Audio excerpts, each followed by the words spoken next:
ఎట్లుంటుందంటే ఇప్పుడు for example నేను విజయవాడ దుర్గగుడిలో ఈ చీరల అంటే ఇంతకుముందు హిడెన్ ఆపరేషన్ చేసాం టీవీ స్టార్టింగ్ చీర పట్టుకెళ్ళి ఇస్తాం అక్కడ ఆ కౌంటర్ ఉంటుంది అక్కడ మనం పూజారి గారి దగ్గర ఇచ్చేసేస్తే ఆయన అక్కడ ఇచ్చేయమంటాడు అక్కడ ఆ ఇచ్చినప్పుడు మనం 10,000 రూపాయలు తీసుకెళ్తే 2,000 3,000 రాస్తారు అక్కడ రిసిప్ట్ అదేంటంటే రేపు మేము వేలం వేసేటప్పుడు ఇంతేనండి అంటాడు మనం 1,000 రూపాయలు చీర పట్టుకెళ్ళినా 300 రిసిప్ట్ ఇస్తారు నేను అప్పుడు దాంట్లో ఏంటి మోసం అనాలి కదా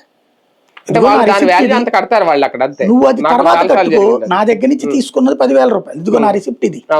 నువ్వు 10,000కి నాకు ఇచ్చి తర్వాత వేలం వేసినప్పుడు 3,000 వచ్చిందని చెప్పది అది నీ పర్సనల్ కానీ దాన్ని కొమ్ముకోవడం అంటే ఇదిగో నా 10,000 చీరకి 3,000 లెక్క కట్టాడంటే 7,000 నొక్కేశాడు అంటావా ఇట్లలో అయ్యే ఉంటాయి సమస్య ఎక్కడెందుకు మీరు ప్రతి రిసిప్ట్ ఇవ్వలేదు కదా ఇప్పుడు నేను మొన్న ఇచ్చానండి లాస్ట్ ట్రిప్ నేను హైదరాబాద్ నుంచి వచ్చేసాక దుర్గుడి దగ్గర ఆ పెళ్లి రోజుకో పుట్టినరోజుకో 10,000 రూపాయల రిసిప్ట్ ఇది ఇచ్చా నా రిసిప్ట్ ఇచ్చారు కానీ నాకు ఈ రోజు వరకు అవి రావు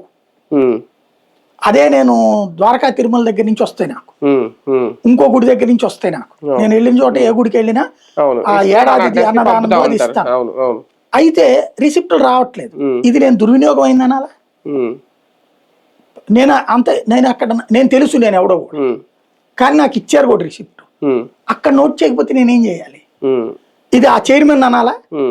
లేకపోతే ముఖ్యమంత్రిని అంటామా దేవాదాయ శాఖ మంత్రిని రిసిప్ట్ ఇస్తే లెక్కల్లో ఉంటాయి రిసిప్ట్ లేకపోతే ఇంకా పక్కకి